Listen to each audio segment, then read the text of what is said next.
Bruce Lee faces a real dilemma. He's on the verge of stardom. Bruce received favorable reviews and was probably more popular than the star.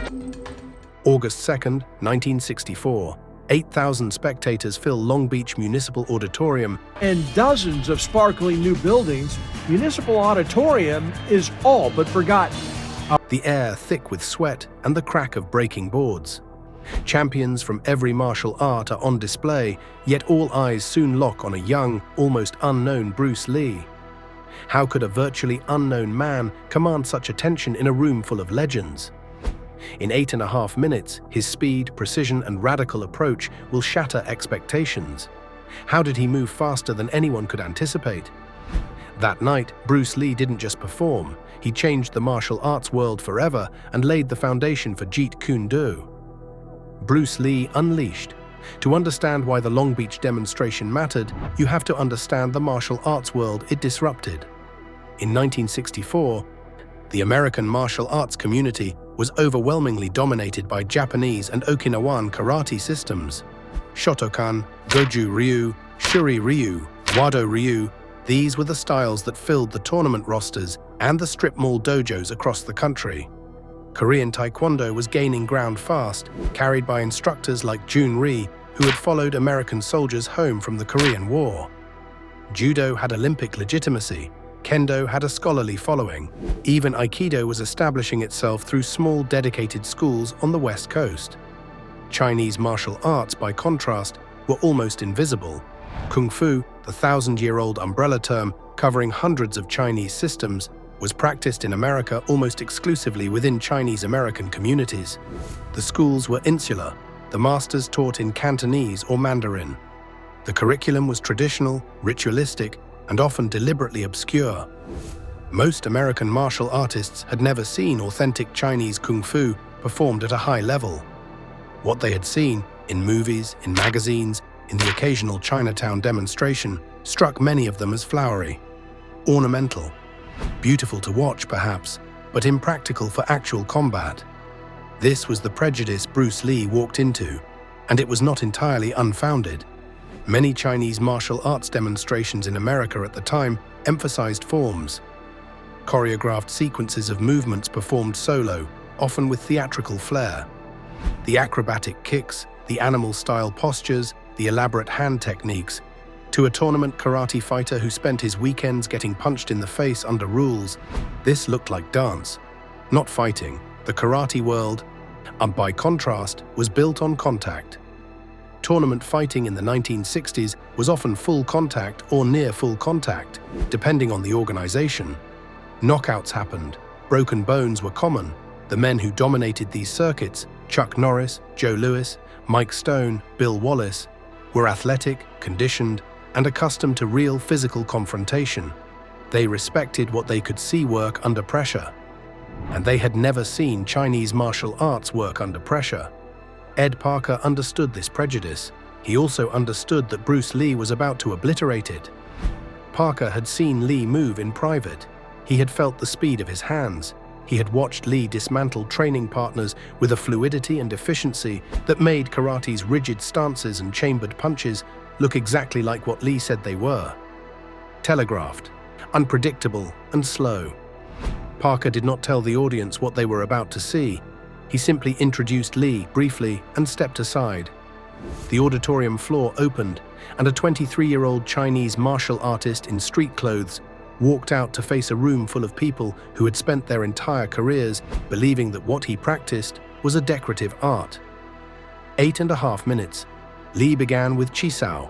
Chi Sao, sticky hands, is a Wing Chun sensitivity drill in which two practitioners maintain arm contact and respond to each other's pressure, redirections, and structural changes through touch rather than sight.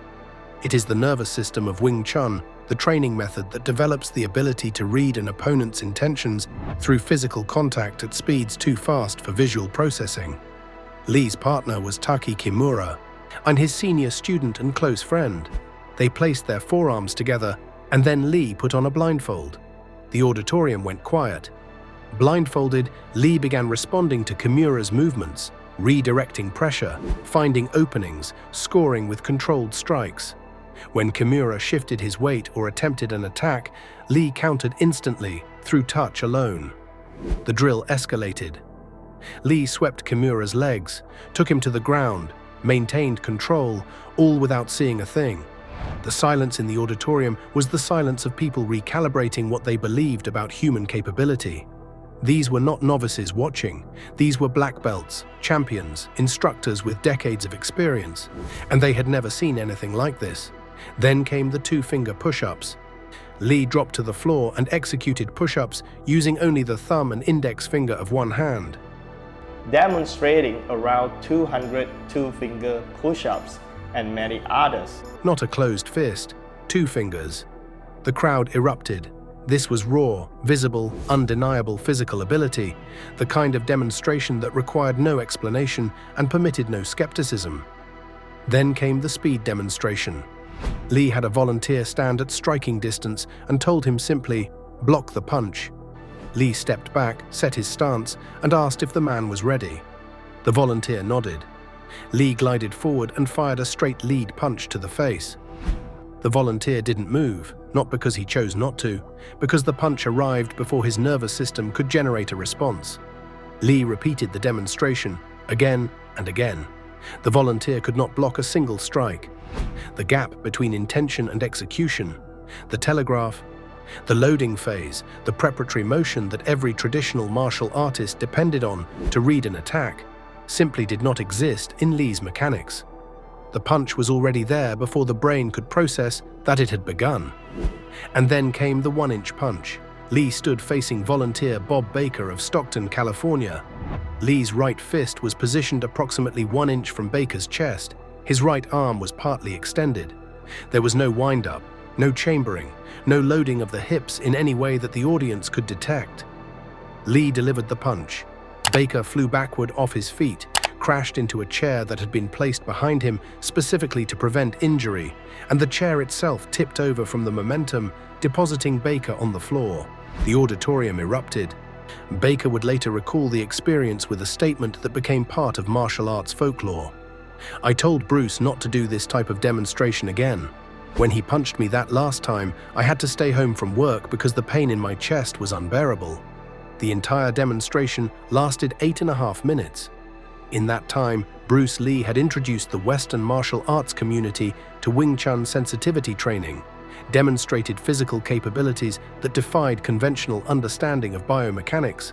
For such a young man to stand up against thousands of years of tradition and venerated authority, And performed a striking technique, the one-inch punch, that would become one of the most analyzed and debated phenomena in martial arts history. But the real impact was not physical, it was philosophical, because everything Lee had done violated the fundamental assumptions of the karate world. There were no chambered punches, no deep stances, no kiai shouts, no forms, no rigid structure at all. There was only efficiency, the shortest distance, the fastest path, the minimum necessary motion to achieve maximum effect. The karate fighters in the room did not yet have a name for what they had just watched. Lee himself was still developing the vocabulary, but the seed of Jeet Kune Do, the way of the intercepting fist, had been planted in front of 8,000 witnesses. The return, 1967. 3 years later, Lee came back. By 1967, everything had changed for him. The footage from the 1964 demonstration had been shown to Hollywood producer William Dozier by hairdresser Jay Sebring, who was a karate student of Ed Parker's. Dozier was looking for a Chinese actor for an action series. Sebring told him about Lee. Parker showed him the tape. Dozier offered Lee the co-starring role of Kato in The Green Hornet, a nationally broadcast television series that ran for one season of 26 episodes and introduced Bruce Lee to millions of American living rooms. Lee was no longer anonymous. He was no longer the young man in street clothes sitting in the audience. He was a television star, a celebrity martial artist, and an increasingly controversial figure in the martial arts world. He had publicly criticized classical karate and traditional kung fu alike, arguing that both were trapped in outdated forms and rituals that had nothing to do with actual fighting.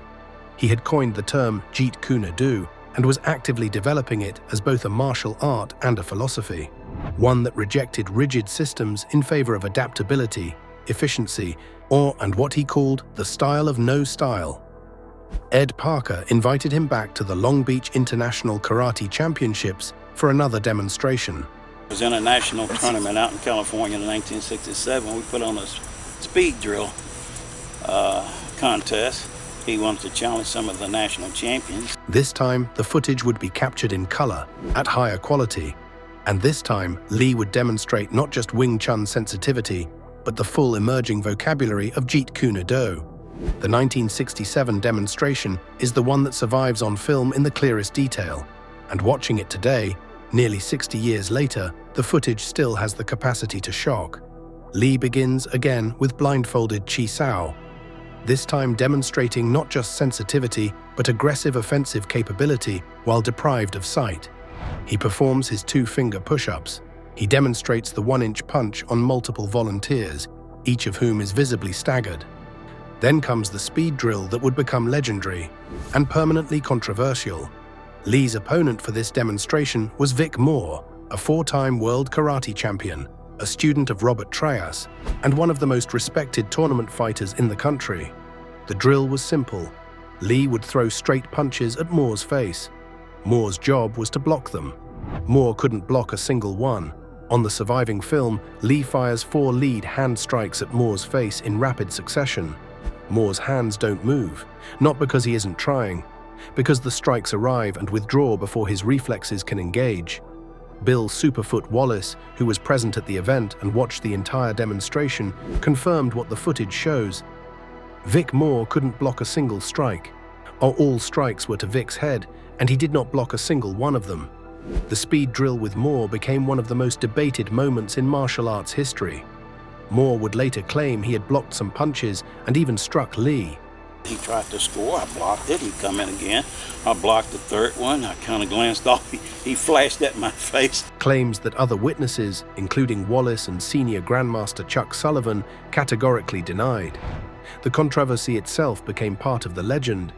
The idea that a man could throw punches so fast that a world champion karate fighter could not react to them was, to many in the traditional martial arts community, simply unacceptable. It violated everything they understood about timing, distance, and human reaction speed. But the crowning moment of the 1967 demonstration was the sparring. Lee donned leather headgear and body protection and stepped onto the floor with training partners Dan Inosanto and James Yim Lee for full contact sparring. Black Belt magazine reviewed the footage in 1995 and concluded that the action is as fast and furious as anything in Lee's films.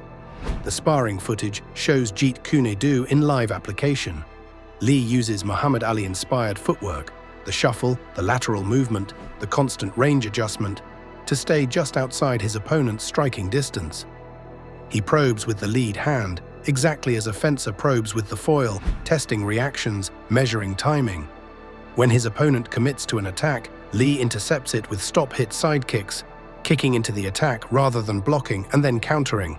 He executes sweeps, head kicks, arm and back fist combinations with a fluidity that makes his opponents look as though they are fighting underwater. His opponents are not beginners. Dan Inosanto would go on to become one of the most influential martial arts instructors in history. He was a genius. He made Dan Inosanto think again about all that he had been taught about the fighting arts.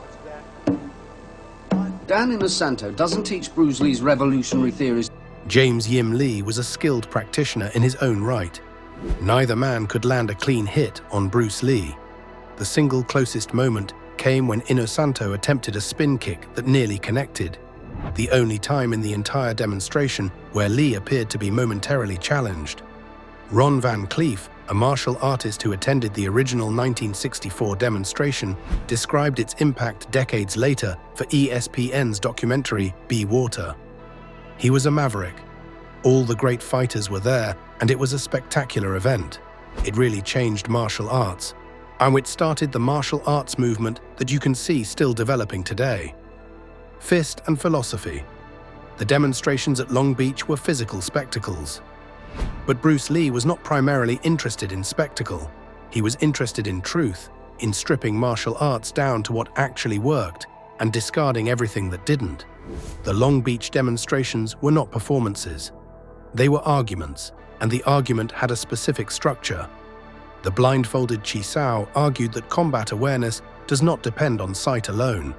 That sensitivity, developed through thousands of hours of contact training, could allow a practitioner to read and respond to an opponent's intentions through touch at a speed that visual processing could not match.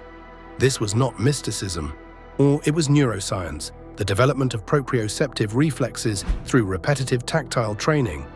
The speed punches argued that telegraphing, the preparatory loading movements that precede a strike in most traditional martial arts, is a fatal vulnerability. Lee's lead hand attacks had no wind-up, no chamber, no retraction before delivery.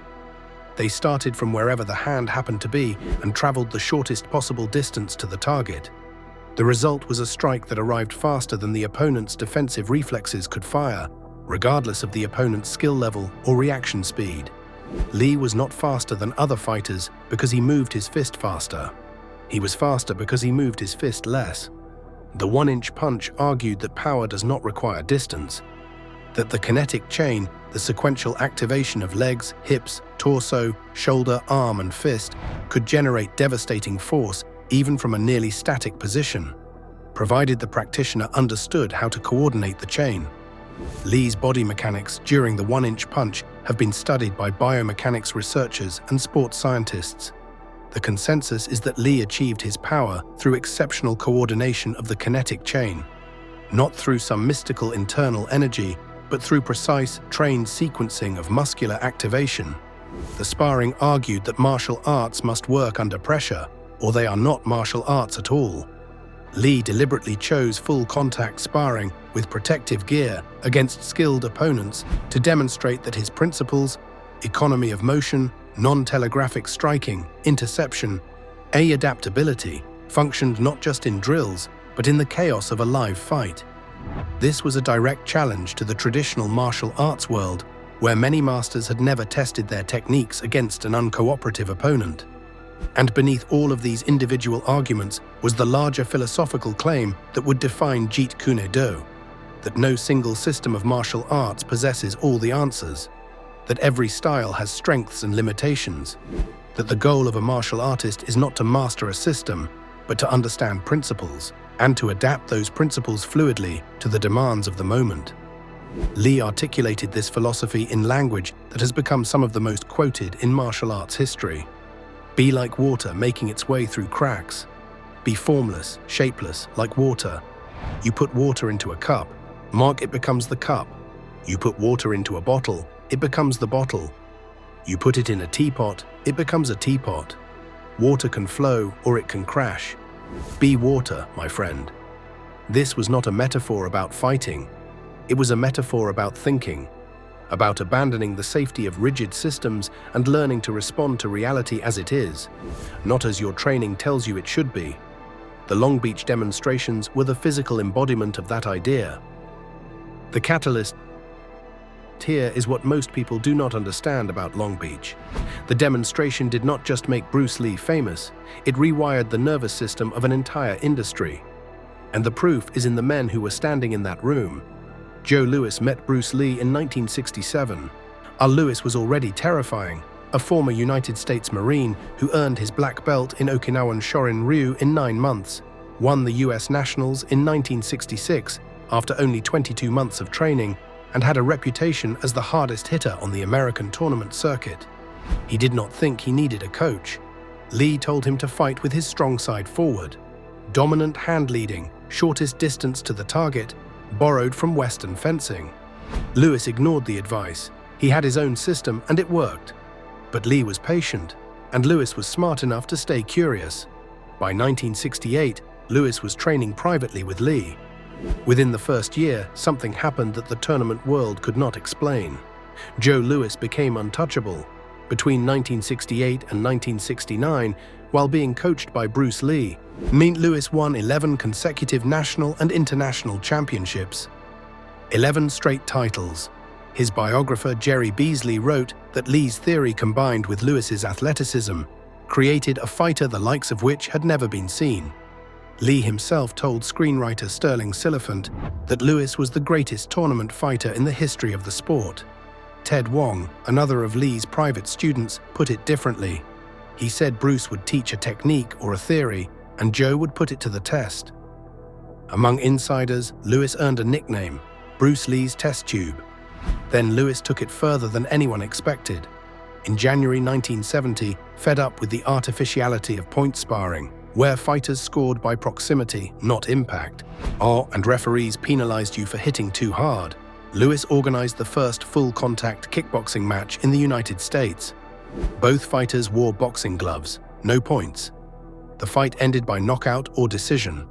The ring announcer saw the gloves and the kicks and started calling it kickboxing. The name stuck.